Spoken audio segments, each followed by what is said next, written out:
Hello and welcome to the latest episode of Salt Water for the Soul. You are here with myself, Mandee Elam, and we have an amazing guest today, my friend Gail Prince. Hi, Gail. How are you? I'm great, thank you. And thanks for having me on here. I'm excited. I'm so excited and honored. Thank you for taking the time and sharing your energy and a little bit about yourself with all of us, because you're such a magnetic being, and you march to your own beautiful beat, and you are constantly, trailing the world with all kinds of amazing, beautiful art and creativity, as well as seeds planted in their minds and all kinds of things. So I'm just so excited to have this conversation and see what you're willing to share with us today. Oh, I'm willing to share lots. Awesome. Well, let's just start with a little bit. Will you tell us just a little bit about yourself and kind of who you are and your magic in the world right now? Okay. Well, right now I'm living in Alberta, Canada, and I've been here for the last 22 years. But I did grow up in Newfoundland, Canada, right next to the ocean, which I go back to visit at least once a year, sometimes twice a year. And I love, and you probably know this because you've seen lots of, posts on my Facebook. I'm a lover of picking sea glass. And for those of you that don't know what sea glass is, it's basically just discarded glass that's thrown in the ocean, and it just gets tossed and tumbled over the years, and it turns into these beautiful pieces. And I think it's such a symbol for a lot of us because, we go through, like in life, we go through so much turbulence and, so much, we're being tossed and turned and, thrown around and stuff like that. But we come out to be these beautiful humans because all those experiences lead us up to where we are today. And that's, I think, why, the fact that, it reminds me of, the sea glass reminds me of our lives.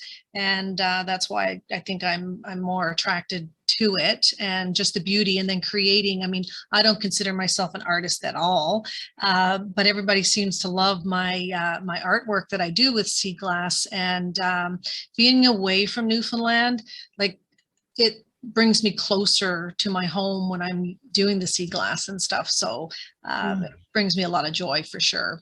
So yeah, I moved to Alberta 22 years ago. I raised three beautiful boys, Dawson, who's 21, Jared, who's 18, and Noah, who's 16. And I was a teacher all my life. Funny story though, when I was in school, I was such a badass. I spent more, and I used to tell the kids this story. I spent more time in the principal's office than I did in the classroom, I think. But there were, and this is the reason why I became a teacher, because a couple of teachers really believed in me, and they saw my potential, and they encouraged me, even though I gave them a rough time, such a rough time. They encouraged me so much that I became a teacher for basically that reason. And I actually had my principal in elementary school. He was on my Facebook for many years, and he was always encouraging me and stuff. He passed away a short time ago, and but we had a pretty good relationship. And I remember him telling me at my high school graduation that he couldn't be no more proud of me than if I was his own. And, and that really struck. And, we think that simple things like that, like simple words that we say to people, that it doesn't have such an impact, but that had a major impact on my life. And that was one of the reasons, why I became a teacher, because I wanted to help those students that didn't see the light in themselves. I wanted to help them, and to encourage them and let them know that they could be whatever they wanted to become. And yeah, so then, yeah, 22 years ago, moved here. I just want to say real quick, I'm bowing to you. Like, thank you for doing that because it's true. And we talk a lot about that on this network and just bringing back community and the village and what that looks like and how so many of us really have the ability to impact another soul and to help them, learn or grow or understand or feel held, even if you aren't a direct family member or you don't live with that person. Or like you said, if it's just a teacher relationship, it's amazing what can happen when people are held or feel that sense of community or just have someone else believe in them and plant a seed of worthiness or, opportunity. For sure. And like I said, I mean, sometimes you don't realize the impact that you do have on them. I have so many students on my Facebook and, some send me messages, some comment on my posts and, tell me that, they're inspired by me and, I was their favorite teacher and they, and I helped them do this, I helped them do that and so on. And, that makes my heart full. That's basically, I know I was put on this earth to inspire and to help people. And, whether it's just like an act of kindness of, something small, just a compliment or, encouragement, whatever it is. I mean, I believe that's what we're all put on here on earth for. And once we realize that this world can definitely be a much better place for sure. So, that inspires me to, to move forward. I was teaching for 20 plus years. I didn't realize, I don't think how stressed I was with it. Of course, my favorite part was the kids. And, but once I realized that, I think it was time to move on. And, then I was given an opportunity to join, to become an entrepreneur and to have my online business. And I love that because now I've kind of steered in a different direction where I get to help people, whether it's with their health, whether it's with them, earning more income or, and just being there. I feel like I'm kind of like a consultant when it comes to, helping others with regards to that. And that's my goal right now, moving forward. But you're constantly like a lighthouse and a flicker. You're like this queen of, like, I think of you geographically and you're like this queen of the north and you're going around basically with this like amazing like light and you're lighting candles within people and helping them in whatever way that is, whether that was being a teacher, whether that, like you said, is helping plug them into their health or something else that they might need to serve them to help them live a more authentic and healthy and balanced and better life. Like that's really cool. And you're carrying the same energy and essence because it's you and it's your soul and you're allowing yourself to be of service no matter what it is that you're doing. And that's really amazing. Thank you. Well, I mean, I grew up with the best role model that I'll ever have, which was my dad. And my dad actually lost one of his legs when he was in his early 20s. And the admiration that I have for that man is beyond measure. He was so inspiring and such a kind man and always giving. And I try to follow in his footsteps. I mean, he's been gone now for many years, but his legacy definitely lives on in me. So that's one of the things that I really, it's very important for me to show that love and kindness that my dad did for all those years. So. And so yeah, but getting back to teaching, I mean, yeah, I did it for years and I absolutely loved it. I mean, for the last 4 or 5 years of my teaching career, I taught elementary and junior high health. And I got the kids into doing meditation actually. So for the first 5 or 10 minutes, we would meditate before the actual class would start. And sometimes when I look around the room, if the kids were like really into it, I mean, I would go longer. I pushed for, I kept telling everyone, we need to have meditation in school. We need to be I think we need to do it as a whole school. Like, let's do it even for, the first 5, 10, 15 minutes before, classes start. Because I saw the kids, like, it was they were having a bit of a tough time with it. And I said to them, I said, just let it flow. And, it's kind of like riding a bike. You don't learn to ride a bike the first time, and, you'll get better at it as you go.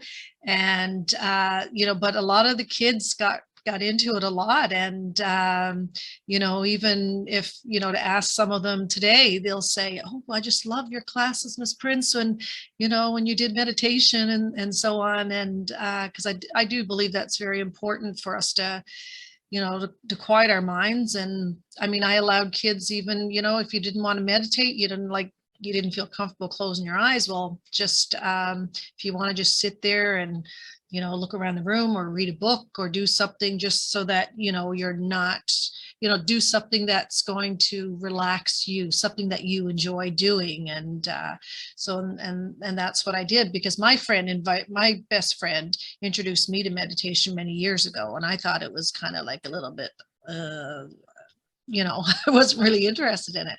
But it's not an easy thing to do. Yeah, but boy, when you start doing it, it's an amazing experience, that's for sure. And I feel like meditation doesn't have to be like sitting, like I said, and closing your eyes, because when I'm picking sea glass, I'm meditating. Yeah.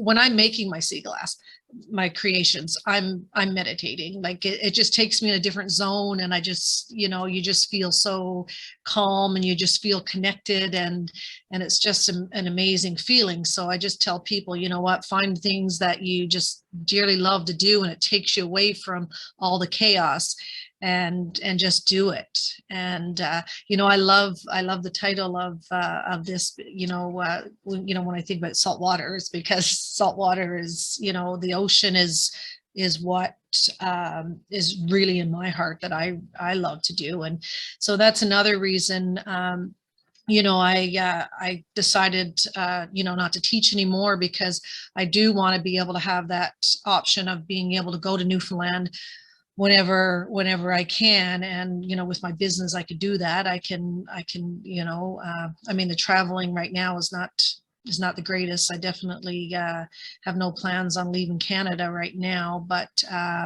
definitely going back to my home, and my house is right next to the ocean. And, I go to bed listening to the waves, and I wake up, to the waves and the ocean, and just it's just so peaceful. And I do believe that everybody should be doing what sets their soul on fire. And and I see so many of my former colleagues that love their job, but I mean so much that they don't love, and it hurts my heart, because people are doing things there. It's just like you're kind of like a robot. You just kind of, you're getting up in the morning, you're getting ready, you're going to work, you're coming home, you're doing this, and then you're going to bed, and then you start it all over again. And there's, and you're looking for, you're longing for the weekend or your days off or whatever to happen. And so that's another thing that I kind of want to, inspire people, do what you want to do. I mean, it's scary sometimes. And holy crap, I was scared, because I gave up a full-time teaching career, and pension, benefits, all of it. I gave it all up. It's brave. But I do feel more inner peace, for sure. I'm not stressed about it, because I know that the universe will provide. And I know that with me sending out my happiness, my joy, and being grateful for what is, that it's definitely going to come back to me. And I'd like to share a story, because it actually triggered this one. In my one of my years of teaching, and I taught all my 3 boys, actually. And I remember my middle boy, Jared, he had to go to,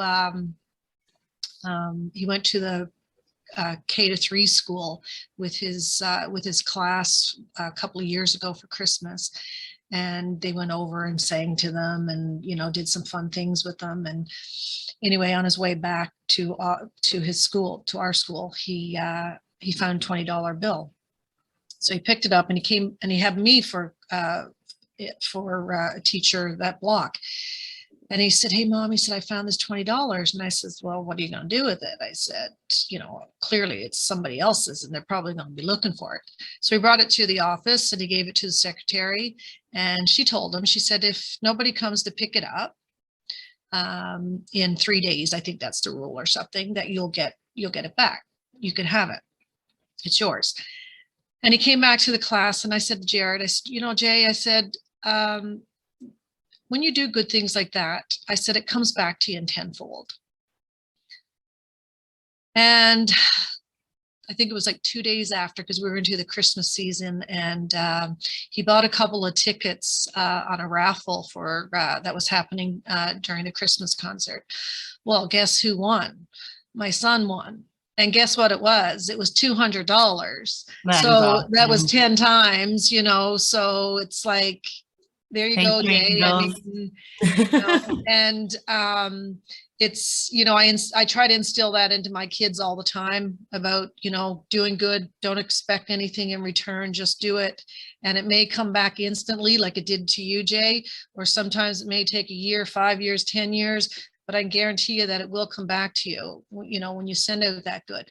So that was like an awesome story. And then my youngest. A great story. And it just, it goes to show you. What about your youngest? Well, my youngest son, so we went to a movie one night, and there was a lady in front of us and she dropped her change purse and it all went over the floor, and Noah didn't hesitate, and he went and picked it all up and he handed it to her, and she's like, "No, that's okay. You keep that." And it was like, I mean, here in Canada, I mean, we have like toonies and loonies and coins. So anyway, it was like 20 or 30 bucks in change that he had picked up, and she told him to keep it. So then I reiterate to my, to Noah, saying, that's another prime example of, you not hesitating to do something good. And that was, and it came back to you. So I definitely, always want to, I emphasize that to my kids about, being kind and doing good, because that's what my dad taught me. And I feel like I'm a very kind person and I try to inspire. And so I know that I'm passing that on to my boys as well. So, yeah. It's just so beautiful. Thank you for sharing that with us. It's neat because I talk a lot about with my clients and just on these shows and at Sea Goddess, we talk tons just about being of service and gratitude and what that looks like. And it really is an energy and a vibration. And when you just show up in the world and you just genuinely, the first thing on your heart is to just, like you said, like your son just wanted to help her right away and like pick it up. When you do things like that, there's a vibration that we emanate that goes out, from us and from our biomagnetic fields. And then it's received by the universe and this magical thing that we're all a part of and we're all co-creating. And it really does come back, and you can't see it instantly. And if you look for it, you're not going to find it. But if you just set things and let it be, it's amazing what'll happen. And if you make decisions based on what your heart wants most and not what other people think or might think, and you do your best to tune in with what it is that your higher heart and your intuition are telling you, you just can't go wrong, even if it seems like it. Mm-hmm. Absolutely. Totally agree. I love that. Thank you for sharing. Incredible. Would you like to share with us a little bit about, you're kind of a champion right now for a lot of things in the world and speaking your truth on some stuff. And are you willing to share a little bit about that with us today? No, for sure. I mean, my last, or one of my most recent posts, was talking about how I don't really care what other people think of me anymore. But I used to be really concerned about that. And I used to I would hold back because I was worried about, how I was perceived by other people. And I always wanted to be liked by other people. I remember for years in school, I used to always give in to kids because I did not want kids not to like me, or,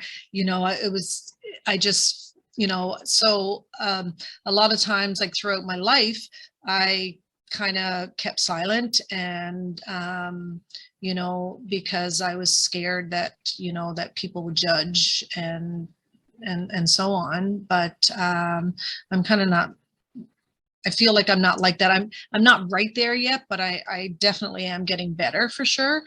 You know, there's I mean, we know one of the biggest topics, and it's been going on for the last couple of years, is, you know, everything revolving around COVID and so on. And, you know, and especially now with, you know, us kind of, you know, this mandate and, you know, being forced to, you know, to do things that we, you know, a lot of us don't want to do. And I mean, I've stood my ground with that, and I've lost some family members that don't speak to me anymore. Some friends that I shouldn't, well, not my real close friends, because all my close friends, even those that don't agree with me, they respect my decision, and just like I respect theirs. So, and I think that's what, you know, all of this has to be about. It has to be about respect.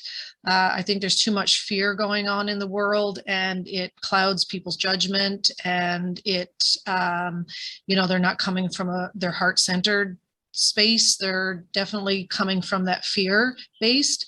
And so I kind of, you know, I understand that, and I empathize with that, but at the same time, I won't be disrespected by it, because I don't have the same views as a lot of other people with regards to it. And but I mean, I respect them. You know, I have family members that totally are in disagreement with how I feel and what my beliefs are, but for the most part, they're respectful, and they love me, and I love them, because that's what you know, that's what it's all about. It's all about unconditional love, right?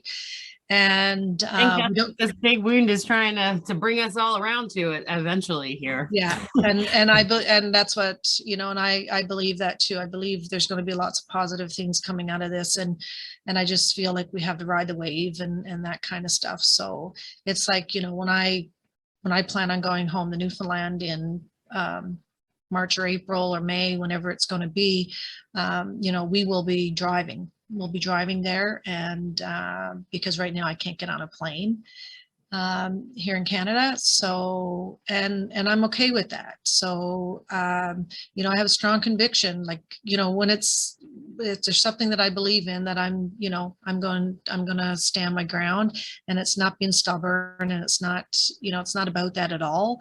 And it's not about being right or wrong. It's about how I feel, and what I feel is right for my body. And just like, you know what, if somebody says, you know, this is what I need to do, and it's the complete opposite of me, then I say, you know what, you do what's best for you.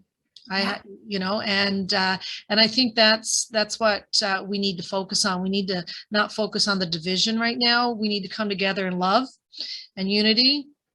And because this is what this world needs. We do not need any more division and the fear mongering that's going on, because we all know that, you know, it's bringing down our immune system because of it.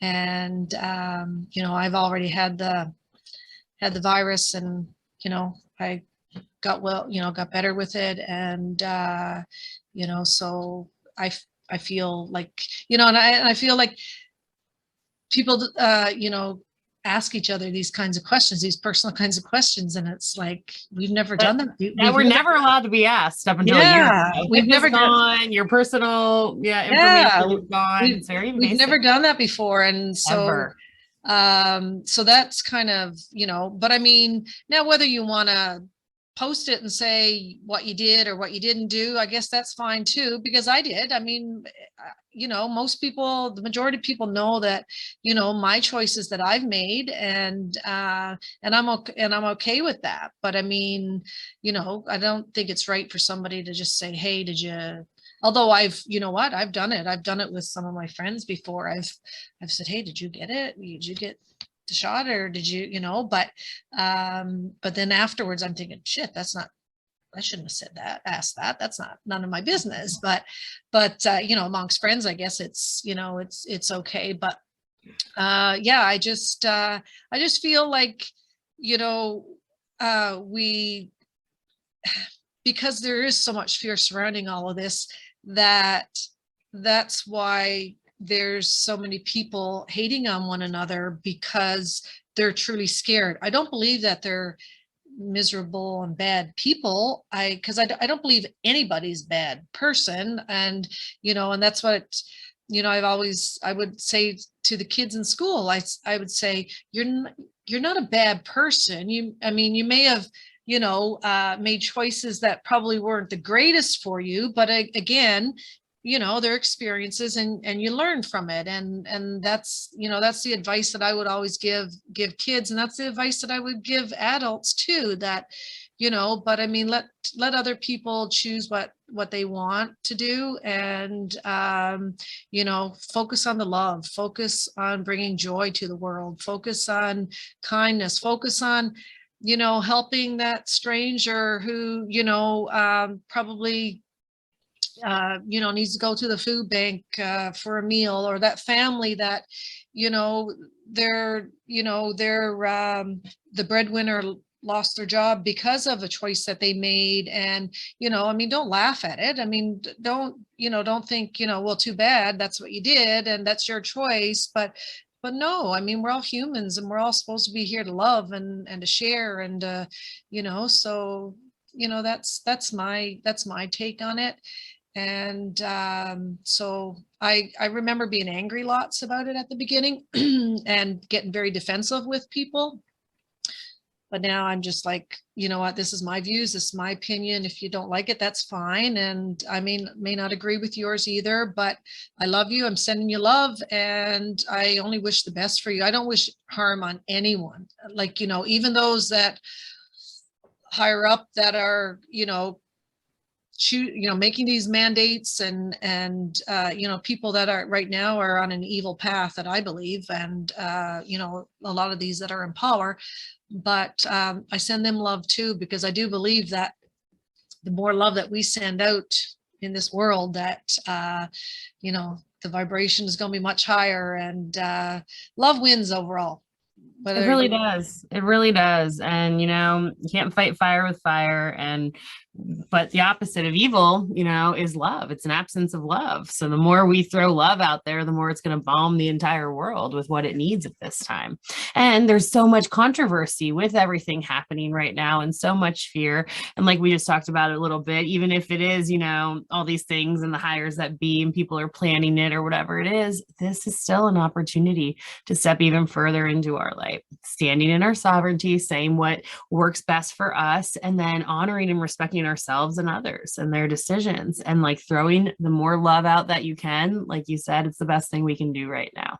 And it starts with ourselves and with our neighbors, and with, like, okay, well, I can't fly this summer, so I'm going to have an epic road trip, and it's going to be great. And, and that, even that perspective, because even if you take all that time when you're road tripping and you're resentful the whole time that you can't be flying, you're still feeding it, you're still feeding that energy and that disease. So I think it's really cool.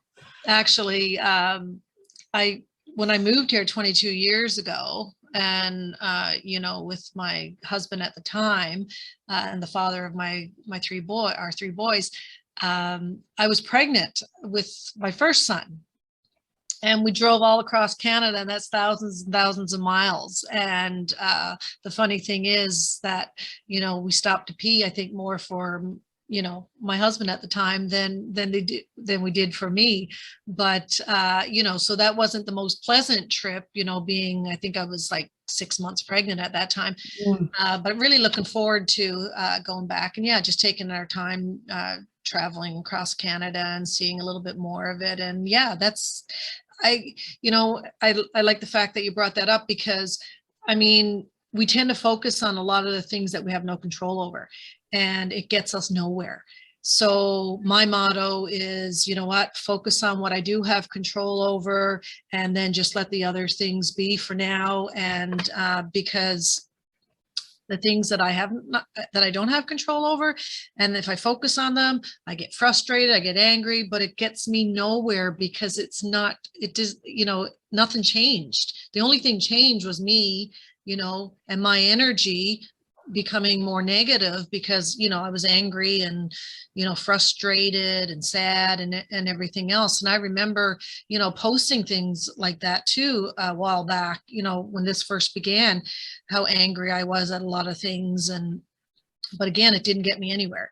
So yeah, that's what I tend to do, is focus on me, because I used to teach this to the kids too. You know what? You only have control over you. You have control over how you react. And I remember doing this, it was a weekend retreat. And I remember this, the instructor saying, she says, every event is neutral. How you react to it is positive or negative. And she used the example of, you know, they, on the weekends, they do a movie, like a movie day. And she went to the cupboard to get some popcorn, and she pulls out the empty box of popcorn, you know, and she said she had that choice to get pissed off with her kids because they left the darn empty box in the cupboard, or you know, she could choose a different reaction. And she said, okay, kids, let's go. We're going to the movie theater. We're going to have real popcorn at the movies. And, you know, and off they went. So again, that a lot of people will say, no, that's a freaking negative situation, because there was no popcorn there when I wanted it. But again, it's how you react to it is how, you know, is what makes it, right? So it's everything. It is everything in this world. And it's the bridge to consciousness. Right. And like where you said, you know, I could be, you know, in the vehicle driving and complaining about, oh my God, I could have got here in 7 hours instead of 5 to 7 days. And, you know, but no, I mean, take it all in. It's like, you know, right now it's cold outside, but it's so, you know, the snow and, you know, everything's so pretty and, you know, crisp and clear. And, you know, so again, you have to, you know, my 50th birthday is coming up in February. I wanted to be in Mexico somewhere on a beach. I'm not going to be in Mexico somewhere on a beach. But we have a cabin booked and we got some people invited. And, you know, so again, I mean, I could focus on not being in Mexico, or I could focus on the amazing time that I'm going to have with some, you know, some amazing friends. And so again, yeah, that's very important for us to look at it in, you know, in a more positive way, and just look at it, yeah, that everything is neutral. Like all these events in your life are neutral. It's how you react to it. So it's very important to check in with yourself to see how you are reacting to those things, for sure. Oh yeah. And right now it's like the best training ground ever. We're like walking through like the judgmental gauntlets like all day, every day.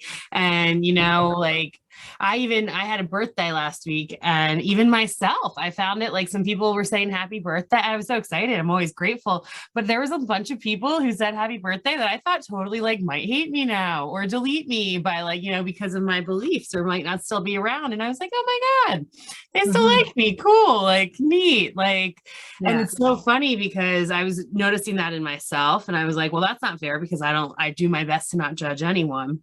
But throughout this whole experience, you feel under attack. You're not sure what's happening. I chose to be on the not side as of right now, and not get the V for right now, because, or probably ever, because I don't believe it's going to serve my body. And I had a vaccine injury that it took me 7 years to heal. And I'm finally all better from that. And I feel amazing. And my immune system feels incredible, and I'm healthier than I've been in such a long time. And I don't want to like rock that boat or change that. And that should be respected. And that should be deserved, and that should be okay. And there's so many other people out there too who are ill and cannot receive that and don't deserve to be judged for it at this time. So it's all this fear, it's all of these things. But like you said, we have these opportunities to choose how we're going to react. And then what that does is every single time, every single day, whether it's just you're driving down the road and you're running late and there's a shitty driver in front of you and you're slamming on the brakes, you know, you get to choose. And it's like, you could be like, oh, wow, these brakes are sharp, amazing. Hey, I really needed it. Or like, this driver is so shitty. And then, like I was saying before, the cool thing is this is the bridge to consciousness. This is the part where everybody wants to be more awake and more aligned and more in tune. you get there, you build this bridge to this more fifth dimensional thinking because you actually transmute your reactions into responses. And you get to actually consciously practice a pause and take a breath and choose exactly the energy you are going to put out into the world and how you want to co-create that. Now, we're all merely humans. We're all going to do our best always, and it's not always going to be perfect. But each time you do that, it's like dancing with your own soul and learning how to play in this realm more and more. And that key of showing up and being the best person you can be and integrally being truthful to yourself and then not caring what anyone else thinks or might think. So freeing. And I'm really glad you brought light to that. Yeah. You know, I think Dr. Wayne Dyer, when he talked about the orange analogy, and I've actually, you know, I shared a lot of my my beliefs and, you know, and things that I've learned over the years with students, you know, many years of my teaching. And but the orange analogy always sticks with me because, you know, he talked about the orange and he says, okay, and I actually would bring an oranges class and I would say to the students, I say, okay, what's going to happen if I squeeze the orange? What's going to come out of it? And they're like, juice. And I'm like, what? Apple juice, tomato juice, orange juice, duh. And I'm like, yeah, you know, the same thing is, you know, I know, then you say, so why is orange juice coming out of it? And they're like, because it's an orange. And I'm like, yeah, because that's what's inside. So it's kind of like the same thing for yourself. So if somebody squeezes you in, so, you know, they may call you a name or cut you off at the intersection or, you know, steal your sandwich or whatever. So how are you reacting to that? So if you're reacting with anger, that's because that's what's inside. And you can't, you know, because lots of times we'll say, well, so-and-so made me angry, so-and-so butted in line, or so-and-so, you know, broke my pencil, or so-and-so, whatever.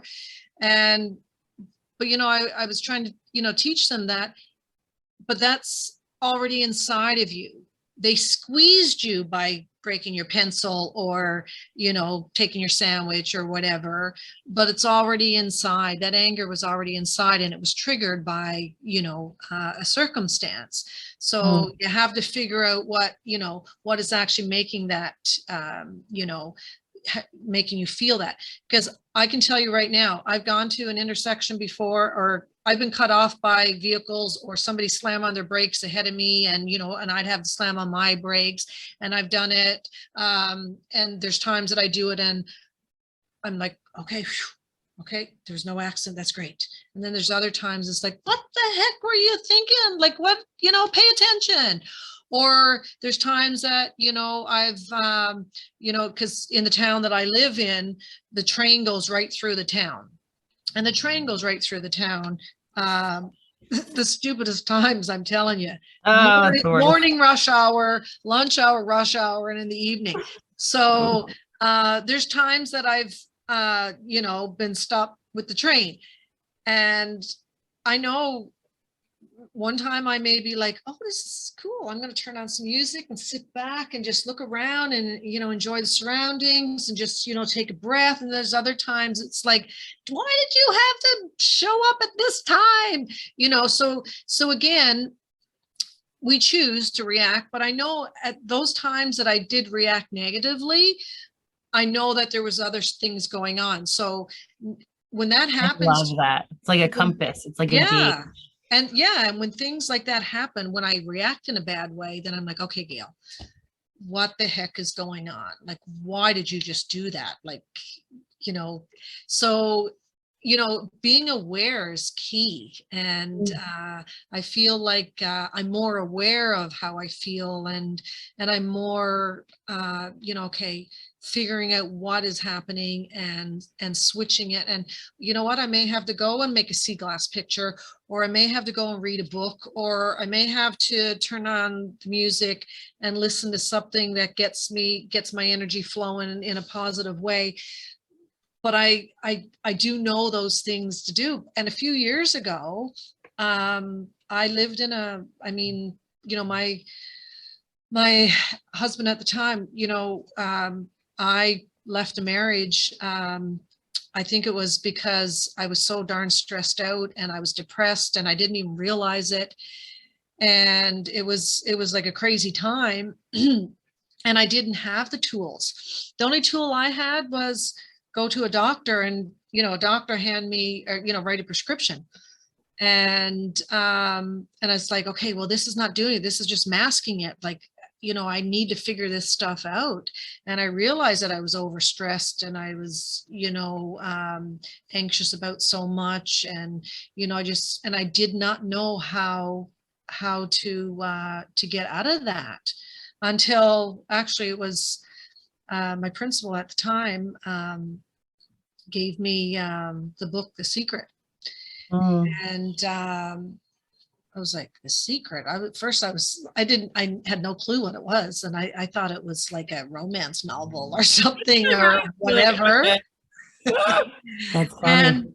And so then I read that book, and then my best friend, who I love dearly, and she's in Newfoundland now, and I get to see her when I go home. Oh, And she's introduced me so much, like, Dr. Wayne Dyer, Louise Hay, and just like so much amazing stuff. And she introduced me to meditation because I was like, oh yeah, this seems okay, and maybe I'll try it. But I didn't. I was like, I cannot sit for like that length of, like, for a certain amount of time and not think of anything. Like, how is that going to help? And then that's why I knew, I'm glad I experienced that. And I'm glad that I kind of,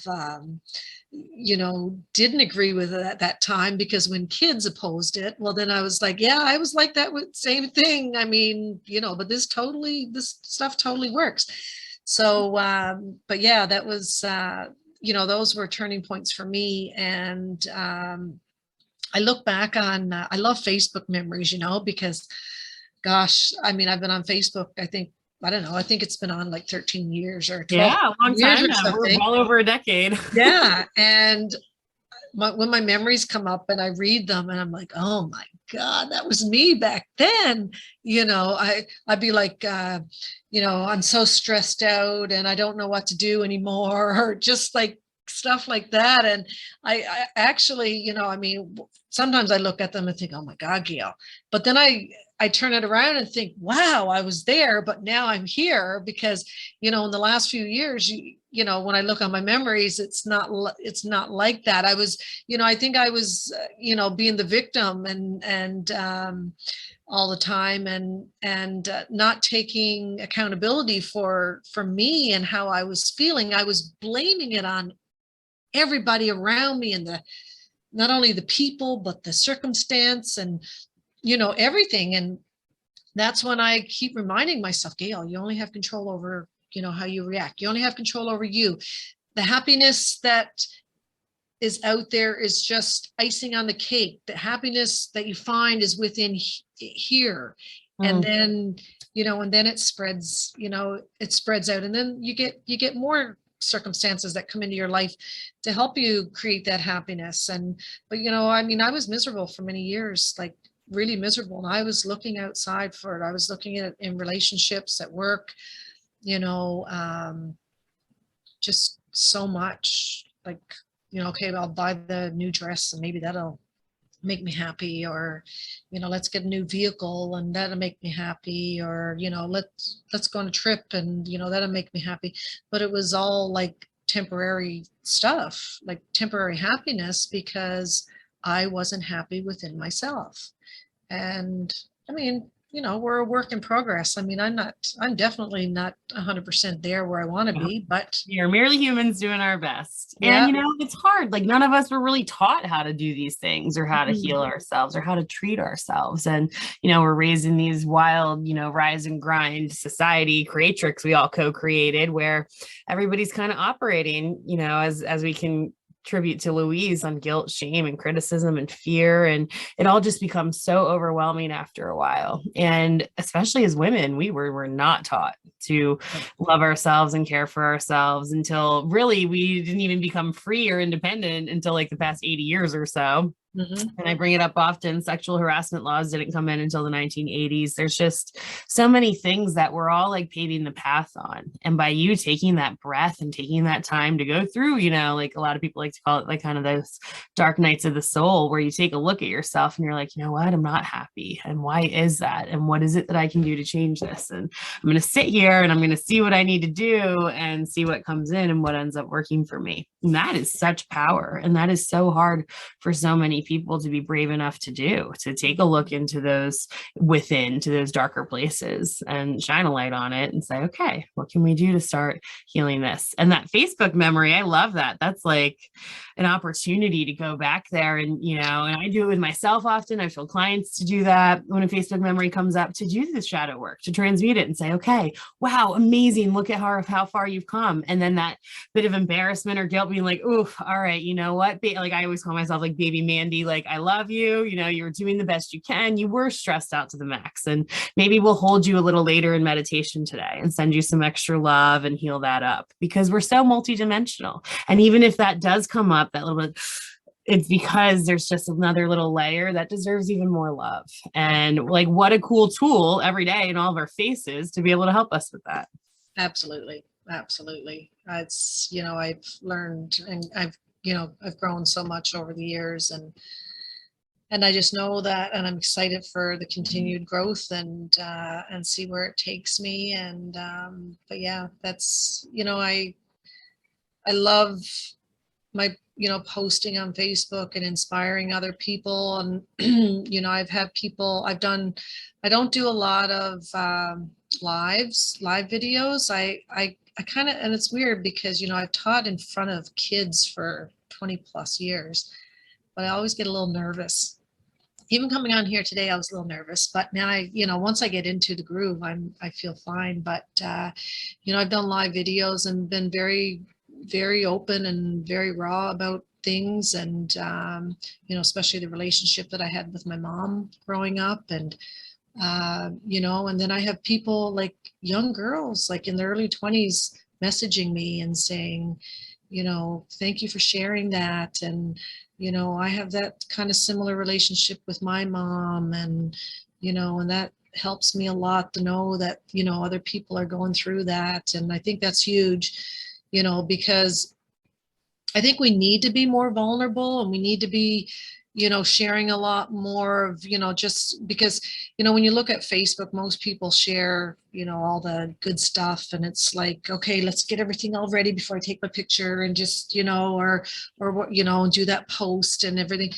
But I mean, I think when we share some of, you know, the struggles and, you know, and then what works for you to help you overcome those struggles, then, you know, people, you know, don't feel alone. And, you know, it's like, you know, my post a couple of days ago about, you know, my ex-husband. I'm right here in my ex-husband's house right now, and taking care of our youngest.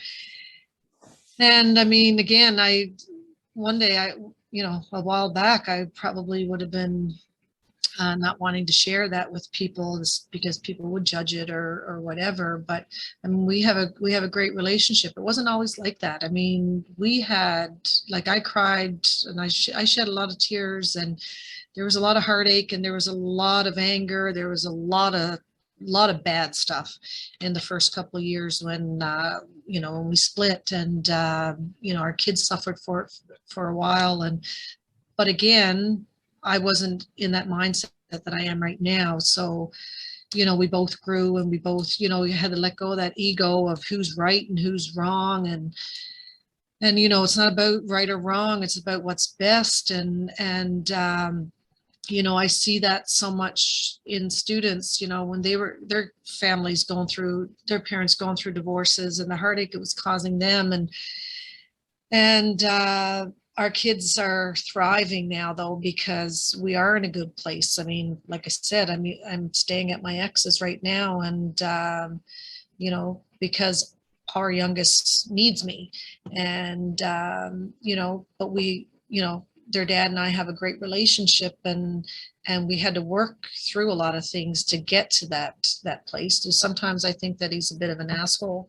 I still think that. He probably thinks the same thing about me too. But and we still Yeah, have we're all a our little bit of asshole if we yeah, get down and to we it. that's right. And we still have our arguments about things and stuff. But again, at the end of the day, it's about our kids. And so putting that post on, if that helps, one, family look at that and say, well, shit, like, I mean, yeah, we're going through a rough time right now, but maybe, yeah, maybe we can make it work. We have to make it work for our kids because our kids are, are important and stuff. I mean, we all deal with childhood trauma. I'm still dealing with childhood trauma. And, it takes a lifetime, I think, to go through that because there's always things popping up and stuff that, that you're going through. But I mean, so if we can give children that environment where, they're not dealing with a lot of that stuff, a lot of that chaos and fighting and feeling, being torn between parents and not wanted or whatever, they're choosing something else over them or whatnot. If we can get to a place where, we're doing the best and we're doing everything we possibly can to make these kids feel loved, because when you don't feel loved or wanted, then you carry that with you. I carried that. I mean, my mom was an alcoholic, and for many years I didn't hate her. I hated what she did, and well, maybe sometimes I felt like I hated her. And but it took me as an adult to understand her, and that was long after she was gone. And but some people don't get to do that work, so they're carrying that trauma forever, and they don't even realize that they're actually carrying it. So as adults, we need to ensure that these kids are loved as much as they possibly can. I mean, I'm always telling my kids, and my kids are 16, 18, and 21. I mean, I'm always telling my boys, you know what, when years ago when you guys were young, mommy made decisions that probably weren't the greatest, and I know I wasn't there for you guys when I should have been, but that's not on you. That's got it's nothing to do with you. That was all on me. That was how I was feeling, because I wasn't feeling loved. I couldn't show you guys love lots of times, and so on. And I need them to understand that, because I think if I had my mom sit and explain that stuff to me, then I think that I wouldn't have taken it so personally, and I wouldn't have felt, because I felt like, I don't know if you've ever read there's this long story. It talks about, this fierce independent person who wants to do everything themselves. And it's a trauma response, because rejection, it was huge for me. Like, even getting into this business, when somebody says no to me, like, I'm like, I have to take a step back. But I mean, a few years ago, that would have crushed me, because, you carry that with you, that trauma, and the rejection is like, okay, well, I've been rejected so much my whole life, then I'm just going to be independent. If I'm independent and I don't ask for help, then I don't have, so that option is not there for somebody to say no to me. Mm-hmm. So, and I didn't realize that's what I was doing. I was just like, I'm independent. I'm a teacher. I have my own money. I have my own car. I have my own home. I have this and that. I don't need anybody's help. And, but again, that comes from a trauma response. So I do believe that that's why we need to love on people like so much. And I used to say to my kids when they come to school in the morning, I'd say, just show love and kindness to everybody, because you don't know who's in this room right now that needs it. Do you know that there's probably somebody in this room that their parents are going through a divorce? There's probably somebody in here that came to school that didn't have breakfast. There's somebody in this class that they've got a loved one that's in the hospital and not doing well. They're not going to talk about that stuff. And I told my kids how, with my mom being a heavy drinker, I mean, my mom tried to take her life several times. I mean, I watched that. I experienced that. Did I go to school and talk about that? Of course I did. And I didn't go and sit in the classroom and say, hey guys, by the way, I didn't get a lot of sleep last night because my mom, ended up being taken away by an ambulance or whatever. Or, hey guys, I didn't have to pay for my textbooks because, social services paid for them because my dad had a heart attack and, couldn't work anymore. So we're on social assistance. And so, or I didn't have breakfast this morning or whatever, so I think that was, I think I had to go through all those experiences though, to be able to share that information with kids and for kids to see it. And you're probably not going to believe this because none of my kids believe this. None of my students believe this either. But in school, in elementary school, I was a bully. I was a big bully. And a lot of it, I don't remember the specifics, but I do know that I was a bully in school. And that's why I have like this soft spot for bullies, because I know I know I wasn't a bad person. I think I was a bully because this is how I look at it now, because I wanted to be in control. Because in my home life was out of control. I had no control over any of this. So this made me empowered. And I, it was in a negative way, of course, but at that time, that's not what I was, that I wasn't looking at it in that way. And I mean, most bullies or I would think all bullies are hurt individuals. Individuals are feeling so much hurt, so much anger, so much like anger towards, whether it's their family or the world or whatever. And, and again, that's what's portrayed, and that's what I did. So I think, and then me becoming a teacher and being able to share all that information with the kids. And because I remember asking the kids, do you think I was bullied or that I was a bully? I mean, nobody said you were a bully, Miss Prince. And, they're all like, no, you were bullied. And then when I told them that, they were shocked. And so, but again, I know that I got through to, to kids by sharing that information with them. And that's all I ever want to do. That's if I change the, and help one person, then I know that I've done what I'm supposed to do. But I want to change like thousands and thousands and hundreds of thousands. But again, one at a time, one at a time.